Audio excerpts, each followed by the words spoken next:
Hello guys, ഒരുമിച്ച് മുന്നേറാം sub four sub. ഇതൊക്കെ നടക്കുന്ന കാര്യമാണോ? അഥവാ നടന്നാൽ തന്നെ ഇതുകൊണ്ട് വല്ല യൂസസ് ഉണ്ടോ? ഇപ്പോഴും ഒരു യൂട്യൂബ് വീഡിയോസിന്റെ അടിയിൽ പോയി ഒരുമിച്ച് മുന്നേറാം കമന്റ് ഇടുന്നവരാണോ നിങ്ങൾ? കമന്റ് ഇടുന്നവരോട് ഒരൊറ്റ ചോദ്യം: നിങ്ങൾക്ക് സബ്സ്ക്രൈബേഴ്സ് കൂടുന്നതല്ലാതെ അതിൽ നിന്നുണ്ട് എന്തെങ്കിലും യൂസസ് ഉണ്ടോ? അതായത് നിങ്ങൾക്ക് വാച്ചിങ് അവേഴ്സ് കയറുന്നുണ്ടോ, വ്യൂസ് കൂടുന്നുണ്ടോ? ഇത് രണ്ടുമില്ലെങ്കിൽ പിന്നെ ഈ സബ്സ്ക്രൈബേഴ്സിനെ കൊണ്ട് എന്തെങ്കിലും യൂസസ് ഉണ്ടോ? ലിസൺ ഗൈസ്, നമുക്ക് ആക്ച്വലി ഓർഗാനിക് ആയിട്ടാണ് സബ്സ്ക്രൈബേഴ്സിനെ ആവശ്യം. അതായത് ഞാൻ പറഞ്ഞു വരുന്നത് എന്താണെന്ന് വെച്ചാൽ, ഒരു ചാനലിന് സബ്സ്ക്രൈബേഴ്സ് മാത്രം പോരാ ഗൈസ്, കൂടി വേണം. അതായത് വാച്ച് അവേഴ്സ് കൂടി വേണം. ഈ പറഞ്ഞ വാച്ച് അവേഴ്സ് എങ്ങനെ കൂട്ടും? സബ്സ്ക്രൈബേഴ്സിനെ എങ്ങനെ ഓർഗാനിക് ആയിട്ട് ഉണ്ടാക്കാം?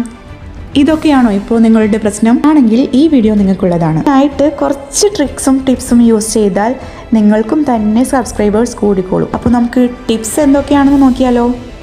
കമോൺ ഗൈസ്, അതിനായിട്ട് നമ്മളുടെ ചാനൽ ഒന്ന് സബ്സ്ക്രൈബ് ചെയ്തേക്കാം. പിന്നെ ജെന്യുവൻ സബ്സ്ക്രൈബേഴ്സിനെ കൂട്ടാനുള്ള വീഡിയോൻ്റെ ലിങ്ക് ഞാനിവിടെ കമൻറ്റ് ബോക്സിൽ പിൻ ചെയ്ത് വെക്കുന്നുണ്ട്. ആവശ്യമുള്ളവർ വീഡിയോ വാച്ച് ചെയ്തിട്ട് ഫീഡ്ബാക്ക്സ് അറിയിക്കണേ.